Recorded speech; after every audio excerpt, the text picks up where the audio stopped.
Pria culun ini sedang mau makan roti. Dia pun sangat menghormati makanan itu, guys. Lalu dia pun langsung didatangi oleh preman di penjara itu. Pria ini pun sengaja dipenjara karena dijebak oleh temannya. Preman ini pun melarangnya untuk makan. Ternyata dia punya ketuanya, guys. Lalu mereka pun langsung melarangnya untuk makan apapun di dalam penjara itu. Dia pun mengambilnya semuanya.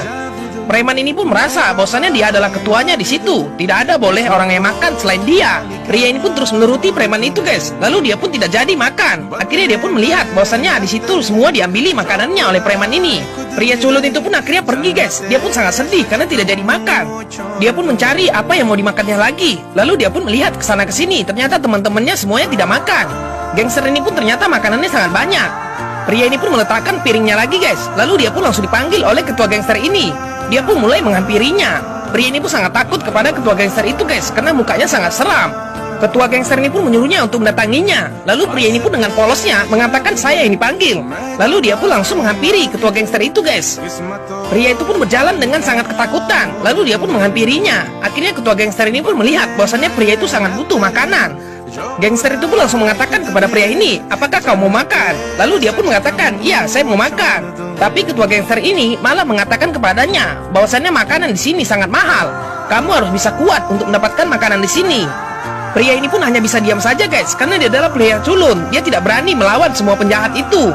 Ketua gangster ini pun bukannya malah memberi makanan kepada pria ini. Dia pun mengatakan bahwasannya makanan di sini lebih mahal dari hotel bintang 5.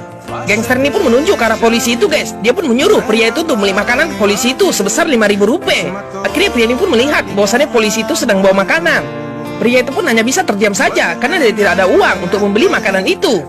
Lalu dia pun melihati ketua gangster itu, guys. Makannya sangat lahap dan makanannya juga banyak. Lalu dia pun mengatakan, saya tidak akan jadi makan, saya akan minum air saja. Ketua gangster ini pun terkejut, guys. Dia pun melihat pria itu mau mengambil air minum, sedangkan di sana tidak ada yang gratisan. Lalu dia pun melarangnya untuk mengambil air. Tapi pria ini tidak mendengarnya, guys. Dia pun tetap mengambil air itu. Pria ini pun akhirnya mengarah ke para gentong air itu, guys. Tapi dia tidak tahu apa akibatnya. Ternyata di penjara ini ada preman makanan dan juga ada preman air, guys. Semua orang pun terkejut melihat pria ini mendekati gentong air itu. Dia pun tidak tahu bahwasanya dia akan dihajar oleh seorang preman juga. Pria culun ini pun langsung dihajar oleh preman air ini, guys. Dia pun tidak akan membiarkan airnya diminum oleh pria ini, sehingga dia pun langsung tergeletak dihajarnya. Pria ini pun mengatakan kepada semua orang bahwasannya tidak ada satupun yang boleh minum air di sini kecuali seizinku. Dia pun langsung menantang semua orang di penjara itu, guys. Semua orang pun terdiam karena preman ini sangat ngeri. Lalu dia menyuruh pasukannya untuk mengajar pria itu, guys. Lalu dia pun langsung menendangnya. Pasukannya pun semua mengajar pria ini sampai dia pun menangis. Pria culun ini pun selalu dibully di penjara itu, guys, karena semua orang di situ adalah preman-preman semua. Lalu dia pun langsung pergi. Pria ini pun langsung mendatangi keluarganya.